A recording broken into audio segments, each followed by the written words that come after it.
నమస్కారం। ఈరోజు కాంగ్రెస్ పార్టీ రెండో జాబితాలు రిలీజ్ చేసినందుకు మా అంబర్పేట నియోజకవర్గంలోనైనా యావత్ తెలంగాణలోనైనా 119 అసెంబ్లీలలోనైనా కాంగ్రెస్ జెండా భుజం మీద వేసుకొని మా అయ్యలు మోసిరు, మా తాతలు మోసిరు, మేమే మోస్తాం,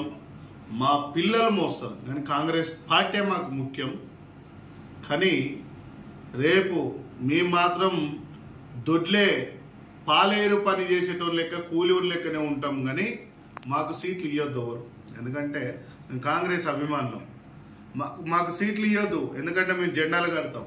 మాకు సీట్లు ఇవ్వద్దు ఎందుకంటే మేము మందిని తెస్తాం, మాకు సీట్లు ఇవ్వద్దు ఎందుకంటే మీటింగ్లు పెడతాం, మాకు సీట్లు ఇవ్వద్దు ఎందుకంటే కాంగ్రెస్ పార్టీ ఆఫీసులు పెట్టుకొని నెలకు ₹1,00,000 కిరాయిలు కడతాం, మాకు సీట్లు ఇవ్వద్దు కానీ మేము కార్యకర్తల్ని జమ చేసి మా పార్టీ గొప్పదిరా, మా పార్టీ గుండెల మీద వేసుకొని తిరుగుతాం రా అని చెప్తాం। ఇవాళ రాహుల్ గాంధీ గారు PM కావాలని, సోనియా గాంధీ మేడం ఆరోగ్యంగా ఉండాలని ఇన్ని రోజులు ఉండలేదు, తెలంగాణలో ప్రభుత్వం ఏర్పాటుపై కసరత్తులు జరుగుతున్నాయి, ఇవాళ ఎంతో నాయకత్వాన్ని ముందర తీసుకోవాలని కోరుకుంటూ మా SC ST BCలు ఎప్పటికీ కాంగ్రెస్ల జీతగాళ్ళ లెక్కనే బతుకుతామని, కాంగ్రెస్ పార్టీ కోసమే ఉంటామని, కాంగ్రెస్ పార్టీని మేము ఎప్పుడు భుజాలు కాయలు కాసినా